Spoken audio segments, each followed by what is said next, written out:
اعوذ باللہ من الشیطان الرجیم، بسم اللہ الرحمن الرحیم۔ روایت ہے حضرت جابر رضی اللہ تعالی عنہ سے، فرماتے ہیں کہ رسول اللہ صلی اللہ علیہ وآلہ وسلم فرماتے ہیں کہ جب میت قبر میں داخل کی جاتی ہے تو اسے سورج ڈوبتا ہوا معلوم ہوتا ہے، تو وہ آنکھیں ملتا ہوا بیٹھتا ہے اور کہتا ہے مجھے چھوڑو میں نماز پڑھ لوں۔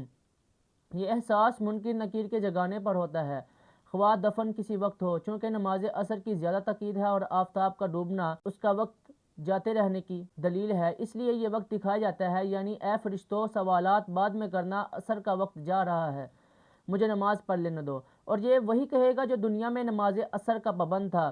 اللہ ہم سب کو 5 وقت کا نمازی بنائے اور عصر کی خاص طور پر نماز پڑھنے کی توفیق عطا فرمائے۔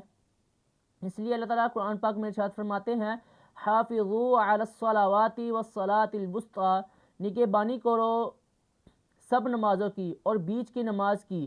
صوفیہ فرماتے ہیں جیسے جیو گے ویسے ہی مرو گے اور جیسے مرو گے ویسے ہی اٹھو گے۔ خیال رہے کہ مومن کو اس وقت ایسا معلوم ہوگا جیسے میں سو کر اٹھا ہوں، نظر وغیرہ سب بھول جائے گا۔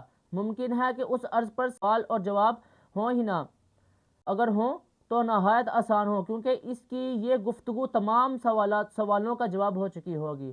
اللہ تبارک و تعالیٰ کی بارگاہ میں دعا ہے اللہ تعالیٰ ہمیں 5 وقت نماز پڑھنے کی توفیق عطا فرمائے اور حضور صلی اللہ علیہ وآلہ وسلم پر زیادہ سے زیادہ درود و سلام پڑھنے کی توفیق عطا فرمائے، آمین۔